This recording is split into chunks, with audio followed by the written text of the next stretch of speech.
Welcome, everyone. We're happy that you are all here today. We have a great lineup of presentations for you today that will explore the ways that utility efficiency programs are or should evolve to meet the needs of households struggling with rising energy costs. For those who are joining us for the first time, we are the American Council for an Energy Efficient Economy, also known as ACEEE. We're a national nonprofit research organization. At our organization, we have different teams working on different policies, research, and technical assistance projects that aim to reduce energy waste while preserving energy affordability. I'll kick off this webinar with sharing a few housekeeping announcements.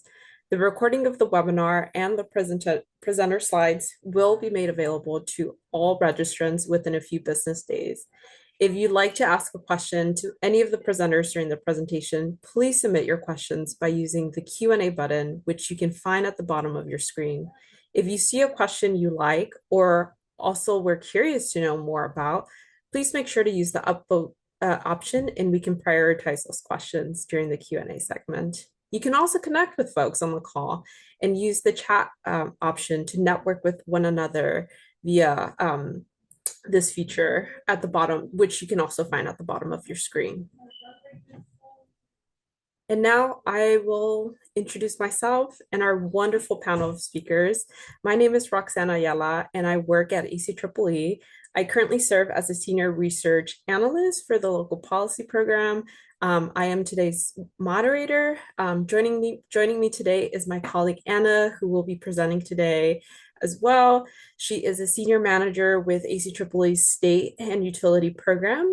At ACEEE, Anna has led several research projects on equitable rate design and industrial electrification.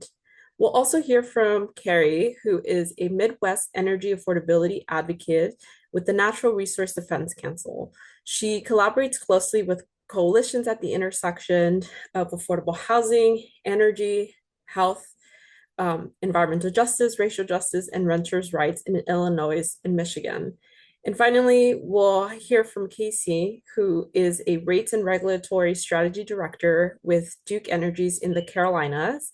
In this role, he works closely with program managers, development and analytic teams, as well as state regulators and stakeholders to ensure that residential and non-residential efficiency programs are helping customers save energy and money. Now, to the exciting part of the webinar, I'd like to hand it over to our first speaker, my colleague Anna, to take it away for us. All right, thank you so much, Roxy. Thanks all for joining us today. I'm really honored to be a part of this panel and to share with all of you some of the highlights of some of our findings from the Bridging the Equity Gap for Utility Efficiency Programs report, which was released this morning. I'm one of the authors. I'm a Senior State Policy Manager with ACEEE. I'll start by setting some context. I think this is probably not surprising to you all or new information, but we are in an energy affordability era, and we're seeing energy costs increasing rapidly. In fact, in 2025, energy costs were increasing at twice the rate of inflation, which is a change from the rate of energy increases we've experienced in recent past. So this means that most states in the U.S. Saw residential price increases that were much faster than inflation. And this is on top of the fact that already 1 in 6 households in the US are behind on their energy bills. So what we think at ACEEE this means is that this makes actually energy efficiency even more important, because energy efficiency is one of the only direct levers that a household has available to them to reduce their energy bills. While they can't necessarily change the energy prices, what they can do is adjust their usage and thus reduce their bills. So this report is really an effort to look at how utilities are serving low-income customers, because these are the customers that are most likely to be experiencing high energy burdens and to be more directly impacted by these rising energy costs. So in 2024, already 1/3 of households in the US said that they struggle to afford their home energy costs over the last 12 months. And these homes who are already experiencing signs of energy insecurity, which can mean maybe they are Instead, they are having to choose between purchasing food or paying energy bills, or they're keeping their homes too warm in the summer or too cold in the winter to save energy costs. These are the households that are considered energy burdened. Um, and this is primarily low income households. You can see in the graph on the right that lower income customers tend to carry much higher energy burdens, which is the proportion of their income annually that they are paying in energy costs. When homes are paying more than 6% of their annual energy costs, that generally is considered a level at which they are burdened and are more likely to experience energy insecurity. Um, so as a result, most utilities today do have efficiency programs that are designed specifically to reach these income qualified customers who may be more likely to be energy burdened and experiencing energy insecurity. One thing I want to start by saying is that income level is a very broad category that incorporates a variety of groups and demographics that are systematically being underserved by market rate efficiency programs. In this low income category, we are more likely to have renters or folks who live in multifamily housing, residents of manufactured housing, rural populations, or households that are linguistic or racial minorities. So while these groups are more likely to be low income, all of them are going to require different tailored programs to serve them best. So while low income programs is kind of the broad bucket and the broad category that utilities use when they're talking about how they're serving these underserved customers, I just want to point out up front that there's no one size fits all strategy to meeting these needs, and there's going to have to be a lot of different tools and approaches that are needed to reach those. For the purposes of this report, we defined low income populations as households that are at or below 200% of the federal poverty level. Obviously, utilities and states are setting different benchmarks for low income customers, but this one is a relatively consistent one that we can use to compare across the country, and it aligns with some of the federal services that income qualified customers also access. And today in the US, about 28% of the US population falls into this category. But as you can see in the map, this varies greatly by state. So the report that we put out this morning, Bridging the Equity Gap, is a report in 3 parts. The first part is a quantitative part, and it updates and benchmarks utility performance using 2024 utility program data. The second part of this report is an overview of some of the barriers to expanding and evolving low-income programs. And then the third part is a menu of 25 strategies and best practices that we've gathered from the literature, from research, from interviews that can be used to update utility policy programs or practices and help utilities to close the equity gap. So really this report is meant both to help utilities benchmark their performance and then help key stakeholders find ways to expand and improve their programs and bridge that equity gap. So the first part is the data part. So what we did was we gathered data for major electric utilities surveyed within the most recent ACEEE scorecard. These major utilities make up about 60% of U.S. electricity sales. So while we were not able to cover all the utilities in the country, we're looking at utilities that are serving the majority of customers in the U.S. We sourced our data from 2024 program year reports and collected information on total utility investment, including annual spending on market rate and low-income energy efficiency programming. We collected data on annual incremental electric energy savings for energy efficiency. We also have some lifetime savings data as well for a subset of the utilities we looked at. And then we also collected information on total retail sales and the number of customers served annually by utilities. All this information is available in the report itself, and in the appendix there are the data tables that you are welcome to peruse at your leisure. I'm going to try to minimize the number of tables I make you look at on a webinar. From this data, then we calculated a number of metrics that we can use to benchmark utility performance. We looked at overall spending per low-income household within utility territories. We calculated the energy savings per dollar invested in low-income programming. And then we also looked at the proportion of the overall energy efficiency spending that goes to low-income programming across the full utility efficiency budgets. So I'll start with one of our high-level findings. This is kind of a good news, bad news finding. So the good news part is that over the years that we've been tracking this, we are seeing that utilities are consistently increasing the proportion of their efficiency budgets that they allocate to low-income programs. So investments in utility efficiency programs designed to serve low-income households have risen to 13.4% of efficiency budgets overall on average, which is up from about 9% in 2015.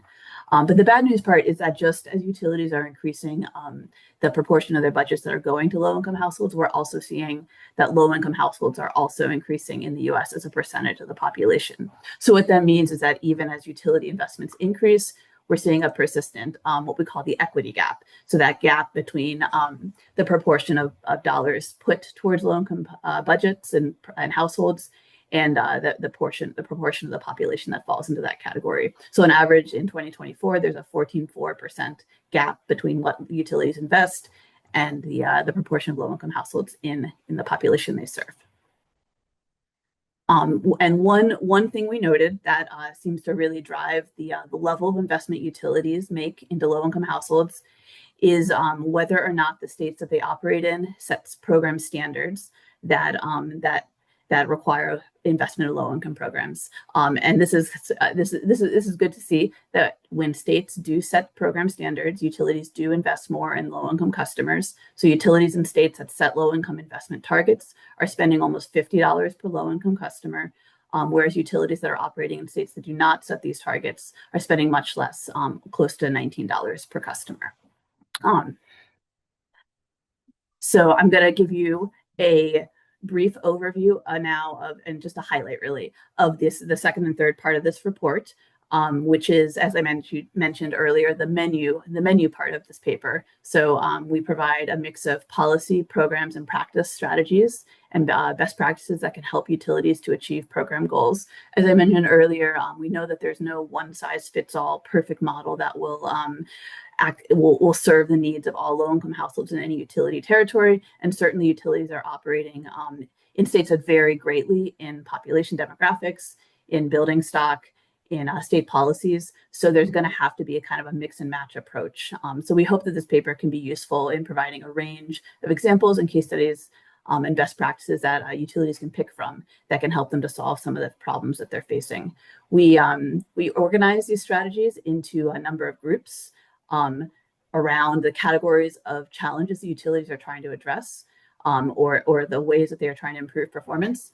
So one of these categories is expanding efficiency program investments. So how can utilities just expand the budgets that they have access to serve low-income households? Another category is reaching target demographics. So what are some of the best practices and opportunities around customer outreach and engagement that can improve the ability for utilities to reach key customers that they are trying to serve better? How can utilities achieve deeper savings through their programs with low-income households? How can they better serve multifamily housing and renters, and I'll add manufactured housing, as these types of buildings and customers require unique strategies to ensure that they can access the full benefits of efficiency. How can utilities better enhance energy affordability? So this is a question of making sure that when customers receive efficiency upgrades, that they, as a result, have reduced energy burdens and are avoiding energy insecurity. How do we make sure that these efficiency investments result in more affordable energy in a measurable way for customers? And then finally, how can utilities achieve their climate goals more equitably? How can they ensure that through efficiency programs, they are spreading the benefits of climate investments equitably across populations? I'm just going to give you the highlight, I think, from the deeper savings section, just to show you the types of strategies that we go over in this paper. So when utilities are trying to achieve deeper savings, the challenge that they are trying to address is striking that right investment balance, right, between maximizing participation and maximizing individual household savings. So understanding that utilities are going to have a limited budget. How do you make sure that you are reaching the people that need to be reached, but at the same time that you're delivering comprehensive services to those homes? And so within this category, we provide sort of four potential best practices that could be useful in achieving these deeper savings and figuring out what that balance is for your territory.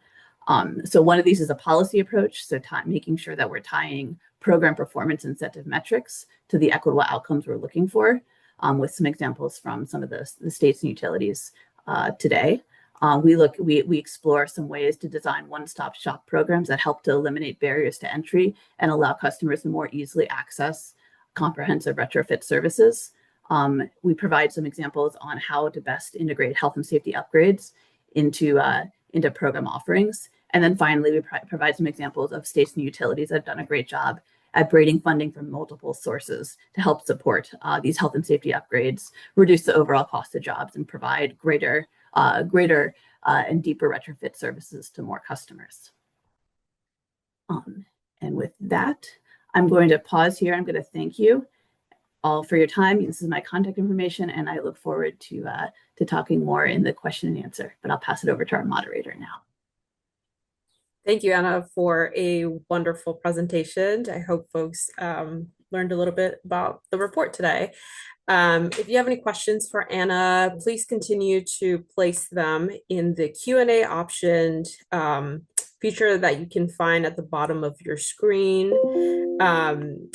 Oops, that was a timer, and I was right on time. And now I'd like to introduce Carrie for our next portion of our presentation. And also as a reminder, Anna's slides will be available via email in a couple days. So, Carrie. Thank you so much. I'm just going to share my screen really quickly. Hope you can see everything. Thumbs up, Roxy. Yes, we can see them. Awesome, thanks. Hi all, I'm Carrie Ross, she, her pronouns with the Natural Resources Defense Council, as Roxy introduced. Thank you so much for having me, ACEEE, and congrats on the report. I've been asked to talk a little bit about Illinois' programming. As Roxy mentioned, I work in Illinois and Michigan on energy efficiency and clean energy policies as it relates to affordability. And I've been asked to talk a little bit about our income qualified efficiency achievements, both on the policy and programmatic side in recent years. I will just say in advance, I have a lot of slides, a lot of information, because I wanted to share the full kind of picture with y'all when you receive the slides. So I might not discuss every single thing, but please be patient with me. Thanks. So first, I want to kind of start out by rooting this conversation in the high-level priorities that are guiding Illinois advocates and community-based organizations in this work.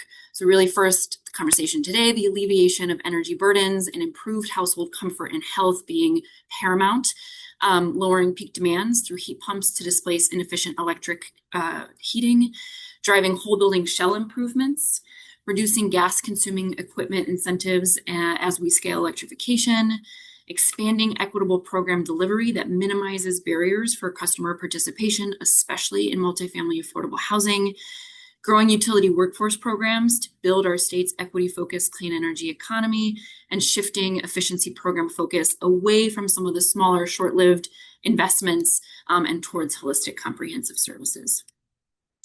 This is a little bit of a timeline of the various legislative and regulatory milestones that have kind of led to today that I'll go through on each following slide.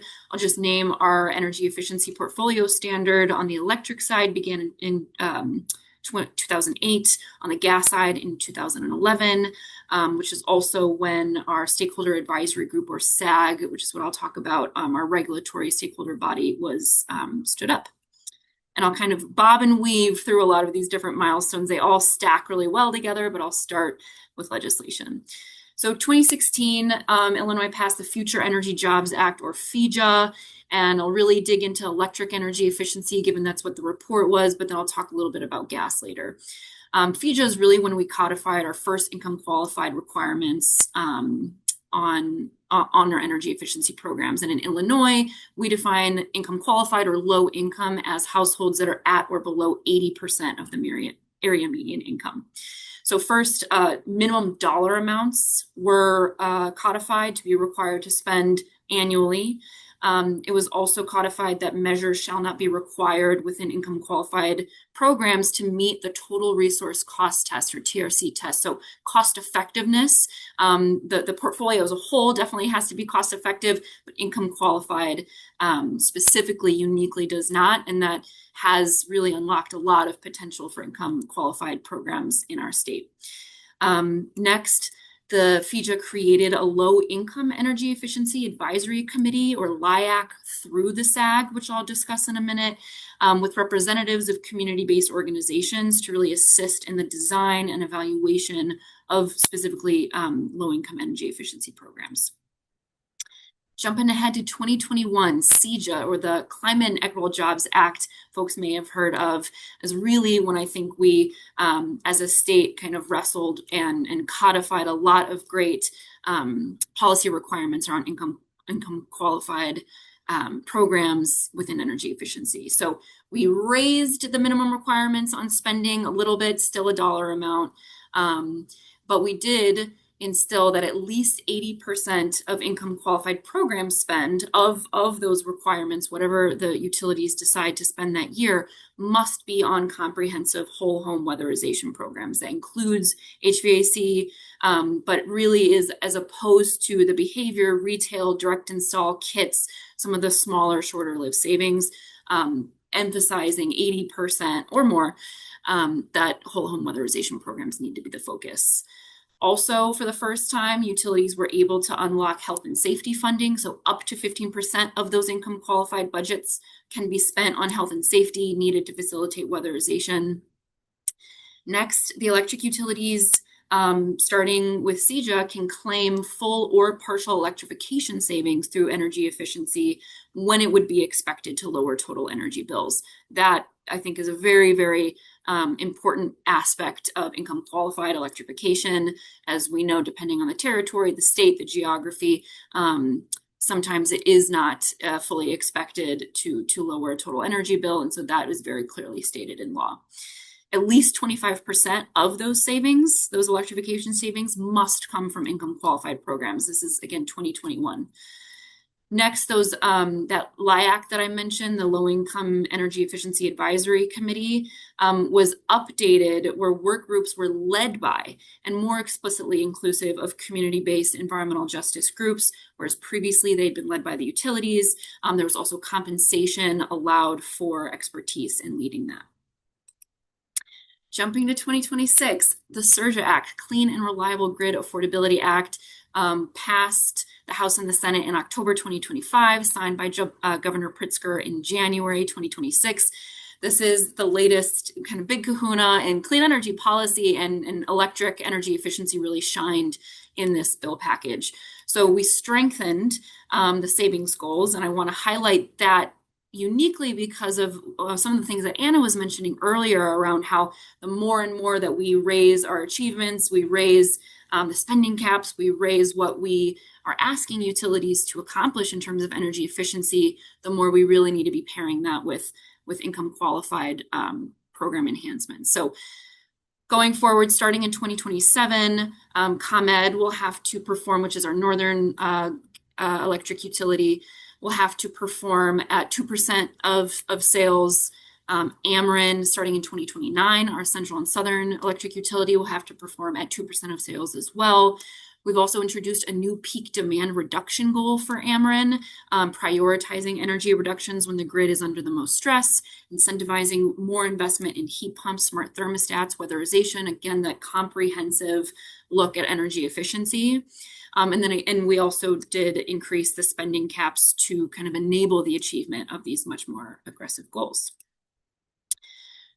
So on the income qualified side, SURGA tripled the utilities minimum spending requirement from what I previously discussed. And we added a percentage this time. So we increased the spending minimum to be 25% of total energy efficiency spending, ensuring that IQ programs grow over time as a percentage because budgets grow with inflation and need. And also we wanted to ensure that utilities, although they had been performing at levels higher than what I outlined in the CEJA minimum requirements, that they couldn't backslide on those commitments. And so you'll see the kind of estimate of what those average annual investments in income qualified program spend are. Another really interesting thing with SURGA is that it offers the utilities a kind of equity-focused degree of flexibility in their annual savings achievement by allowing the utilities to actually lower their total energy savings goal target, so that 2% for ComEd in 27 and 2% for Ameren in 2029. They're allowed to lower that energy savings goal target commensurate with an increase in low income and or newly codified moderate income spending above those minimum requirements. And I can talk about that in a Q&A if folks have more questions on the kind of ins and outs. Next, Surja increased the cap on electrification that utilities are allowed to facilitate. So 2027 and on, electric utilities can claim 20% of their energy efficiency savings towards electrification equivalents. We also modified the minimum investment on income qualified electrification. So earlier I mentioned in CEJA, it was 25% of savings had to come from income qualified households for electrification. But over the last few years, working with utilities, it's been very clear that, as we all know, IQ electrification is the most expensive. And so reaching that floor of 25% of savings had left little to no money for electrifying moderate income, market rate residential, small business customers. So we did tweak that part of statute. Still, the principal focus of electrification investment will be on income qualified households. The new law says that 33% of total spending has to be on IQ, but the savings aspect was really kind of inhibiting growth in other areas, which, as we also know, heat pump investment in market rate and moderate income households also helps move the market for income qualified electrification down the road. So found that to be really important. Gas efficiency. There were no mandatory increases to programs. I could talk all day about gas efficiency in Illinois. It has not been substantially updated for 20 years, our resource standard. But we did get a voluntary increase within the new law.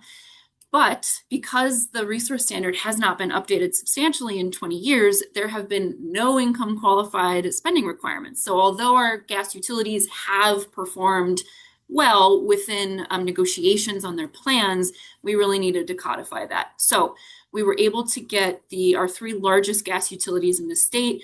I really like this policy. The greater of 25% of program spend on income qualified, or 5% above the percentage of eligible sales to income qualified customers. This felt really important to us because the 25% of program spend, that matches the electric side. We very much appreciated the kind of mirroring on gas and electric, given how much overlap there is within Illinois across territories. But we have some gas utilities like Peoples Gas, for instance, who only serves the city of Chicago being one of the highest concentrated areas for income qualified households, that we wanted some kind of flexibility to say that if there are gas territories that just have, maybe it's 40%, maybe it's 35% of their eligible sales to income qualified customers, we want to kind of supersede the 25% by allowing that flexibility there. So that felt important. And then we also mirrored the electric side again with the 80% of spend on whole building weatherization, 15% of spend on health and safety measures. So also one last thing on Surja. Going forward, we've codified some guidelines that utilities have to kind of adhere by in creating their plans. Utilities have to demonstrate that the plans strike a reasonable balance of the goals of, I think, highlighting increasing related greenhouse gas reductions, reducing overall gas system costs, increasing energy affordability for income qualified customers, and prioritizing investment in weatherization. And so really, these are requirements that stakeholders can root negotiations in. The ICC must use in decision-making processes to say this plan does not kind of really address increasing energy affordability for IQ households, for instance. And so that felt very important.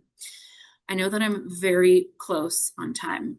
I just wanted to highlight, here is a table I put together, a little bit hot off the press news. So Surja passed and is effective June 1. And so I and my partners have spent the last 6 months negotiating the revised 3-year portfolio plans, 2027 through 2029, for all of the utilities. And so here on the screen on the left-hand side, we've got total budget, total IQ budget, and the percent of IQ spend from the pre-Surja four-year plan, the 2026 through 2029. And on the right-hand side, we have the same criteria, but for the post-SURJA revised plans. And these plans have all they're public on the ICC's website. I can put those links in the chat. They have not been approved yet, though. And so here we can kind of see before SURJA, after SURJA, what was the dollar amount and the percent of income qualified spend that these utilities, that advocates, the City of Chicago, Attorney General's office, ICC staff were able to negotiate with utilities around. And I think importantly, on the very right-hand side, the orange kind of column shows just that overall percentage increase in IQ investment. So it really spans the gamut, but I think it's important to note the very bottom right cell that we have an overall increase 48% across electric and gas in income qualified investment, on top of already a state that was performing very well, but these policies that took very long to negotiate are just making waves in terms of how much money is going to IQ. I have more slides, but I think I'm at time. So I'll share them with you, and please reach out with questions, and I'm happy to talk more in the Q&A. Thanks so much. Thank you, Carrie. And we can always come back to these slides in the Q&A if you want to add more information. But, as I said, these slides will be shared via email. So you can review the slides. And then if you have any follow-up questions, I'm sure Carrie will be happy to connect with you after. So just as a reminder, folks, please do use the Q&A button that we have that shows at the bottom of your screen. There's two, one for chat and then the other for Q&A. We want to make sure we get to as many questions as we can. So having all the questions in the Q&A feature would really help us to make sure we are attentive to those questions. But now I'd like to introduce our last speaker for this presentation / webinar. I'd like to invite Casey to the screen, or to join us on the screen. There it is. All right, take it away. Awesome. And you can see my slides as well? Yes. Awesome. All right. So thank you to everyone for allowing me to speak today on our Duke Energy program, specifically on our income qualified programs. I do want to take some time to talk about how the work that we do is related to kind of getting a lot of external stakeholder feedback on our programs, then getting that feedback, filing them, getting them approved, and then launching those programs. And we try to do so in a meaningful way, just to ensure that we're growing that participation and then taking any learnings that we find, especially early on, into account and evolving programs to help us inform our next iteration of our programs. Some of the things I'll kind of walk through today is our approach to income qualified customers, mainly that a tiered energy intensity component is kind of the driving engine behind how we measure the investment that we make to a customer and what they qualify for. This is ultimately trying to strike a balance towards programs not being cost effective because it is an income qualified program, and using ratepayer dollars to address what we see in an income qualified customer's home, because generally they cannot afford those EE upgrades themselves. So I've got a couple of examples, kind of walk through our flagship IQ programs. We have NES, our Neighborhood Energy Saver program. We have our weatherization program and our high energy use pilot. Each of these will kind of walk through and show how we engage a different slice of the income qualified population. So just to kind of start off and kind of before we get into the income qualified specific programs, I just wanted to make an important point that, we have many non-income qualified programs that are designed for our customer base in general. These customers can also participate in these programs. These are things like Home Energy House Call, which is an audit program where we go in the home and audit the home for ways for them to save and upgrade in their home. We have our K-12 program that engages school kids by doing a presentation and a theater show that ultimately will send a kit to those homes and let the kids and the parents work on installing EE around the house. And then our multifamily program really works directly with the property managers to install measures. All of these are at no cost or maybe some reduced cost for participation. They have bilingual outreach. And ideally, if they do engage with an income qualified customers, we're acting as warm referrals into maybe our weatherization program or our high energy use pilot program. So our EE rider funds these measures. An income qualified customer typically pays nothing out of pocket for these. We'll look at neighborhood, weatherization, and the pilot, and they all sit on top of that base of what some of these base programs are. And that is to try to drive deeper investment to the income qualified homes that may need it the most. It is where a customer may call us from our contact center. We knock on a door. We have community partners. They can sign up online. Every touch point that we have that customers are seeing, we want to be able to route them to the correct offering.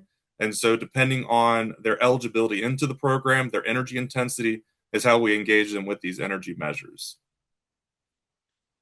The next slide is really just kind of getting into what our tiered approach looks like. We used a form of the EUI, the energy use intensity. For us as a utility, we're an electric utility. We only get to look at electric as the value here. We're not looking at any gas savings. And so we look at an EUI with the annual kWh of a conditioned square foot, and that provides us with a good general idea of what investments we would make into a customer's home. So the tier 1 is kind of the base load tier. These are for homes under 7 kWh per square foot. We're looking at light bulbs here, aerators like shower heads and faucet aerators. We could be including a smart thermostat there in certain cases.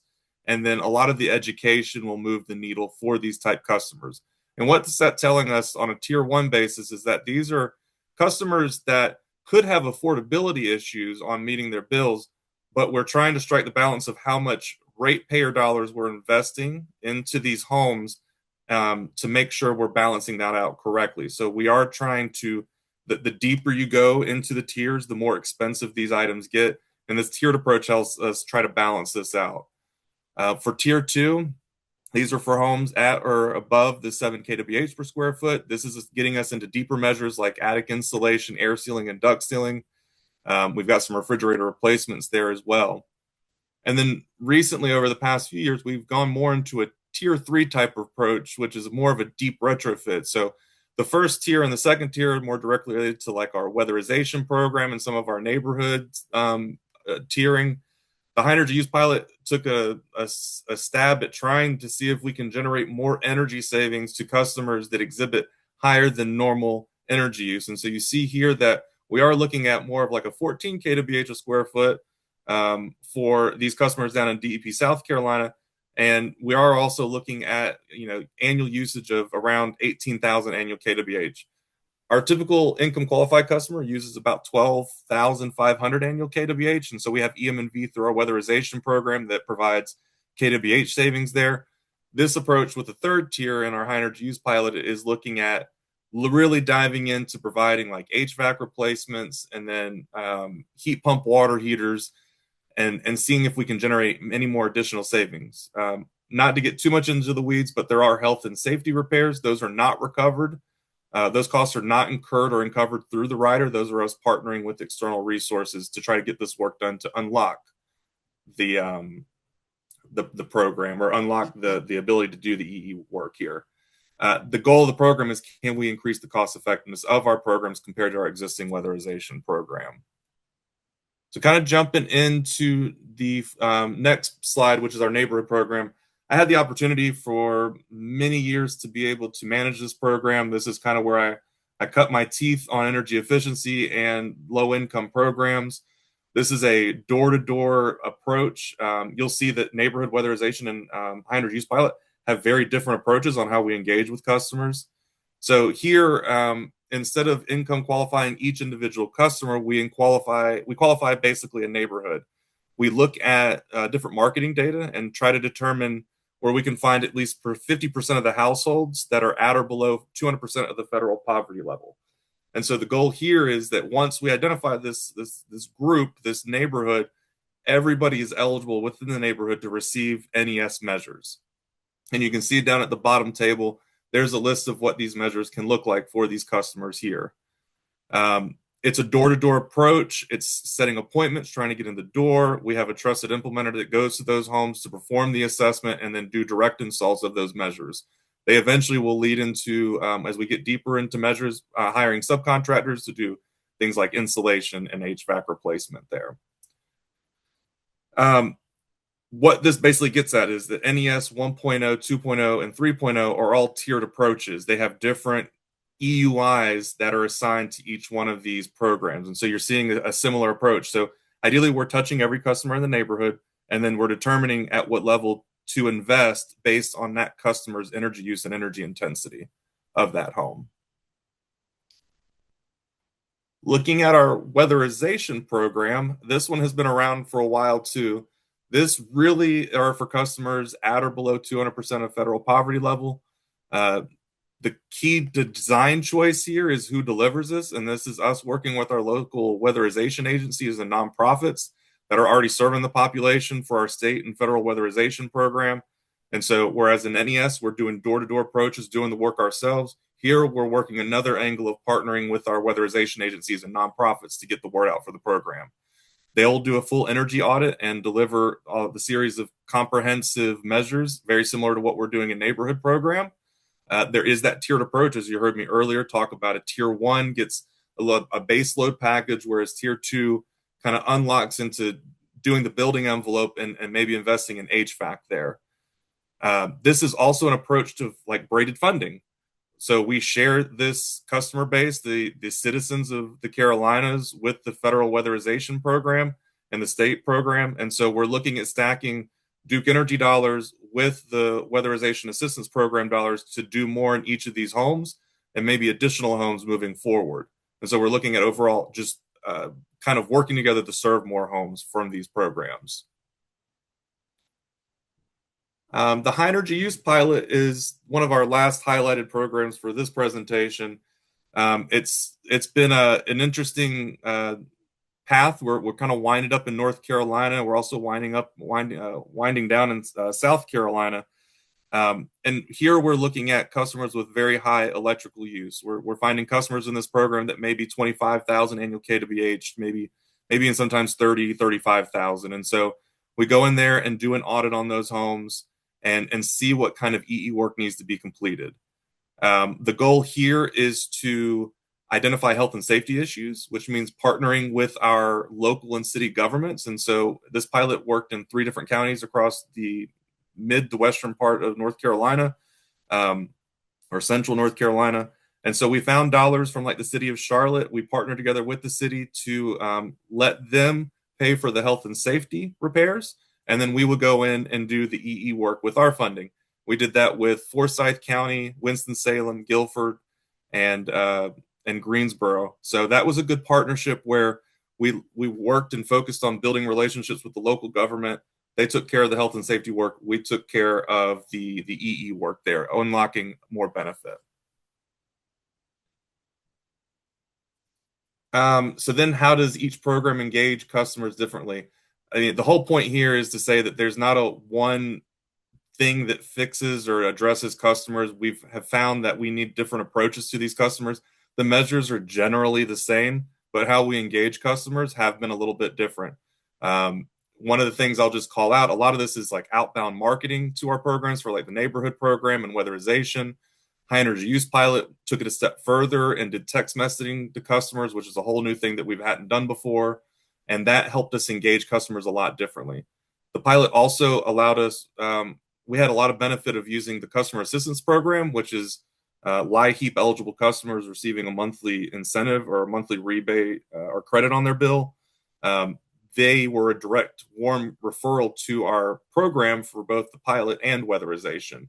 And so we saw some additional traction of getting participation there as well.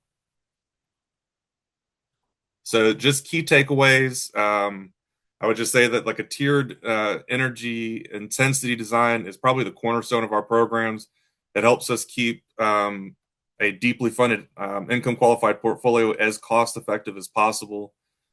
We have multiple doors based on geography, agency, and just high use. Again, that makes sure that we're not just, in one segment of the customer base trying to get participation.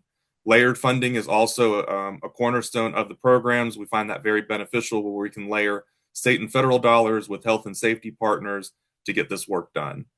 And then, cross referral mindset is very important where maybe they start off in our K-12 program or our home energy house call program. But as we identify customers, we're seeing if maybe they can enroll in our weatherization program, eventually our pilot program. And so that stops them from falling through the cracks. We get them deeper retrofits and address some of their concerns from energy perspectives. And then the only other thing I'll say is that from the pilot, as we're wrapping that down and trying to get EM&V evaluated, we intend to take those findings and apply new learnings to not just the pilot, but also to the weatherization program and maybe even NES. So I think those are all important cornerstones for us as our income qualified programs continue to grow and get participants. I think that's all I got. Yes. Great. Thank you so much, Casey, for a wonderful presentation. And now I would like to invite all the speakers to the screen so we can open/start the Q&A portion of this webinar. Thank you to everyone who submitted questions so far. There's been a lot of great questions coming in. So as we continue to go through this Q&A section, feel free to include your questions here. Speakers will try to answer as many questions as they can. We will collect these questions by the end of the webinar. So if the speakers do not get to your questions, they will try their best to do a follow-up to respond to your questions. And they've all shared, their email as well. So feel free to connect with them after the call if you'd like to have a call or a discussion about anything you saw today. But I just want to start off maybe with a question for all the speakers. I saw a theme around braiding funds and how that might show up for health and safety spending/safety measures. So maybe Anna, if you can speak to the effect of like how that showed up in your research, what you were seeing, how you saw utilities sort of leverage or braid different funding to sort of approach or incorporate those measures, and then Carrie, to the extent possible, maybe sharing a little bit more details of, I think you've shared some numbers regarding that there's caps per household on H&S health and safety spending. So maybe to the factor, the extent you can, share a little bit about that. And then Casey, I know you mentioned briefly sort of your approach, Duke's approach to braiding funds. So maybe just giving a little bit more details about that and how health and safety might show up for in those instances as well. So whoever wants to kick us off. I can go quickly first. Thanks, Rox. That's a great question. I think that's certainly a challenge that that many utilities face, and I think Casey put it well. That those health and safety upgrades are really about unlocking the opportunity to do the energy efficiency work that so many of these households, maybe low income folks, are maybe more likely to live in older buildings, right? That have more structural needs that have to be gotten to before you can get to the efficiency work.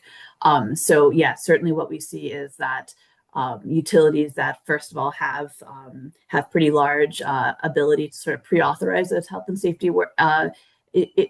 Spending is key to them being able to actually reach more customers, that they don't have to go in and request the ability to spend health and safety dollars every time they have a job that requires those types of investments. That's one piece. And then I think, like you mentioned, that braiding of funding piece is really key. Finding other ways outside of utility dollars to kind of bring in more funds that can make sure that the most households can access the efficiency upgrades that they need.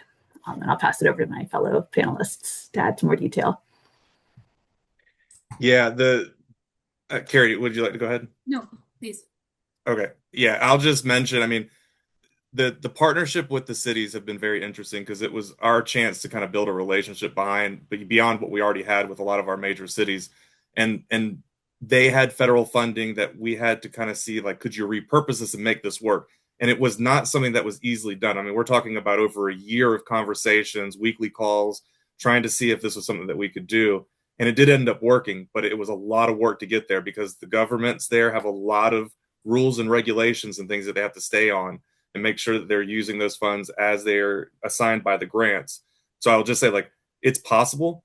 It's building trust. It's building kind of a path of what you're going to do once they do invest into this to make sure that we're selling a whole good picture of actually improving income qualified homes. The other example I'll just mention, Georgia Power has a relationship and an agreement with Google as well as data centers, where Google is investing health and safety dollars to do this work as they're bringing on data centers within their jurisdiction.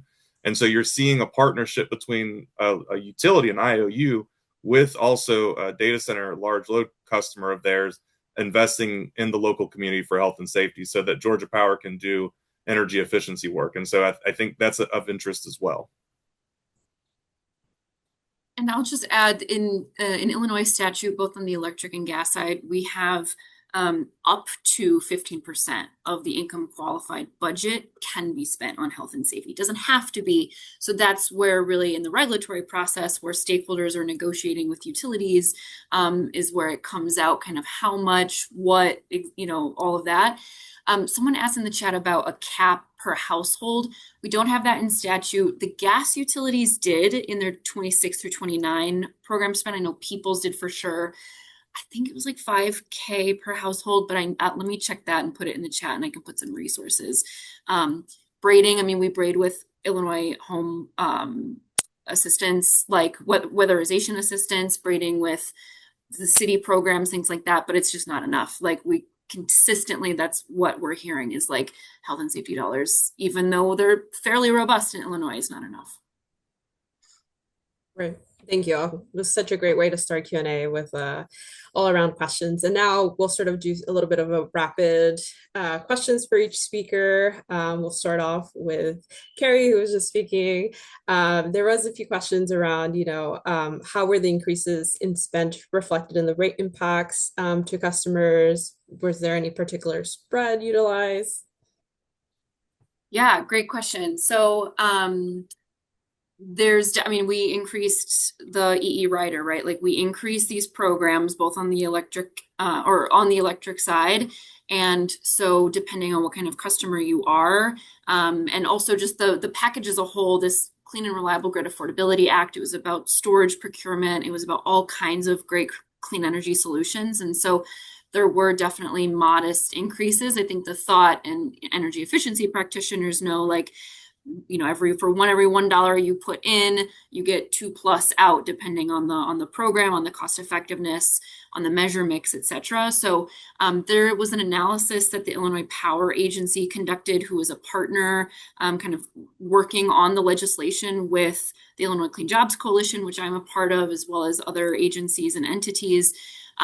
Who conducted an analysis and put that forward, and so I can try to pull that for some follow-up, but I think that's kind of the short answer is like the more that we are investing though in these programs, especially this peak demand reduction goal, which folks are really excited about at this moment of load growth, the more we're investing, the more that we're going to be able to see in the long run. And also note, we were able to update the societal cost of carbon in Illinois law to more properly reflect emissions reduction. And so that I think has a very big effect for the total resource cost test of these programs that are really properly going to evaluate the societal cost benefit, which we know is great. So I hope that helped.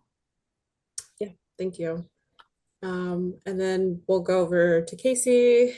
So for Casey, there's a few questions here. The first being, to what extent do smart metering and GIS enabled Duke to ID populations and communities / geography that should be assessed or approached?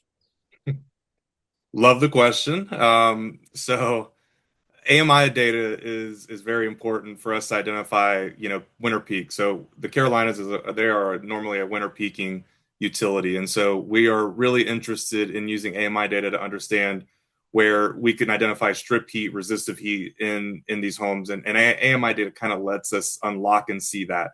And so from there, you're kind of taking that approach of, okay, well, I've identified that customer. Now what program can I bring to them to try to do something different with that restrictive heat and go over to a heat pump? So that's, I think, a simple way of what we're doing to identify those customers and then market to them, in the appropriate manner. That extends to also non-income qualified customers. The GIS that's my bread and butter. That's where I came from. So from the neighborhood program, we utilized, it used to not be GIS, it was map point, and before that plotted printer paper of neighborhoods, and we would identify customers based on census tract data and then try to income qualify neighborhoods. That has kind of been put on steroids now with GIS, where we can layer in not only who we think is income qualified, but also look at their energy intensity and see where maybe we can drive participation there. That is extended to the high energy use pilot as well. We have a whole service territory of North and South Carolina of DEC. For the pilot, we focused on 3 different counties. Those counties were selected based on having a heat map that represented higher than normal energy intensities within those counties. And so those counties also were layered in with higher population density. So when we needed to get participation, those 3 counties, checked off really 2 solid boxes: potential for high energy intensity and then larger populations. So I think that's how GIS has normally helped us. So there's other versions of us wanting to go, further down that path, but identifying pockets of that. I mean, just a quick example was, it was shocking for me to see a small pocket of a deep red, area within GIS, and then you zoom down into that, throw it over to, aerial view, and of course it's about 40 different manufactured homes in an area. So really deep red, high energy use was able to identify these pockets of customers that you can now deliver the programs to. The difference there is not all of them are going to be income qualified, but you can layer in, like, if you are income qualified, then you can also get this additional benefit. So, yeah. Great. Cool. And then I see a question here that might be applicable to all speakers. So to the extent anyone can speak to it, feel free to come off mute. But assuming that a majority of income qualified residents reside in multifamily subsidized housing, what is the approach from a program administrator / utility? What's your approach to approaching the building management / owner? I'll go after this one real quick. It was something asked for in our collaborative over the past couple of years to go into real big retrofits for our multifamily properties. We do a non-residential common area type program of multifamily, and then we have a residential high hitting multifamily property that does, simple tier 1 type measures. Over the past year and a half, we've engaged with housing authorities, local governments that's doing retrofits to their buildings with getting county and state funding to do those retrofits and seeing if we can layer in our incentives with those programs. I will say it's been really difficult to get them to participate for a whole series of reasons. I can get into details on that, but it's been a challenge. 1, getting them to commit, but 2, identifying what would be eligible as a measure to incentivize them for. Yeah, I'll add that is, I think that's one of the major challenges many utilities are facing today. It's like, how do you sort of get over that, what they call the split incentive between sort of tenants and landlords, and how do you effectively engage with the landlords to be willing to make these upgrades? I think we're seeing a lot of work around, as you mentioned, sort of braiding a variety of incentive approaches, whether it's commercial incentives with some of the low income and residential incentives, and also really partnering with cities to develop sort of more holistic, like affordable housing programs that also kind of braid into these efficiency things. I think the other thing we're seeing is that some of the utilities that have more successful low-income multifamily programs are running those low-income pieces as part of, kind of almost as a subset of their market rate multifamily program. So they really are specializing in multifamily rather than having sort of separated low-income and market rate multifamily. So if you're a multifamily building owner, you just go directly to the multifamily sort of one-stop shop place, and that can kind of ease some of that access of multiple incentives. Just add, there's some really successful one-stop shop programs in the Ameren, Illinois territory that I can send some follow-up on. And also just another big thing, but partnership has been working with CDFIs, community development financial institutions, and like housing groups, especially for naturally occurring affordable housing when folks are going through a lot of different tax processing, when they're already kind of doing some rehab on their building, like really trying to merge, make the timing right with any kind of energy efficiency retrofits has been difficult, but successful. Great. Thank you all so much. And I know we're almost at time, so I might stop the Q&A here. So sorry that we couldn't get to all the questions. I know I tried my best to combine them as I could. But as I said, we'll collect these questions, send them to the speakers, and then our colleague Nick will send them some of these responses in the same email in which you will receive the presentation slide and the recording. And with that, I want to thank all our wonderful speakers for taking the time to present to us, teaching us a little bit something here. And we hope that everyone here is leaving with a new piece of information that they will incorporate in their community or will be considering in their community. So once again, we thank you all for joining us on this lovely afternoon or morning, wherever you find yourself. And we hope you have a great weekend ahead. Enjoy the summer, everyone.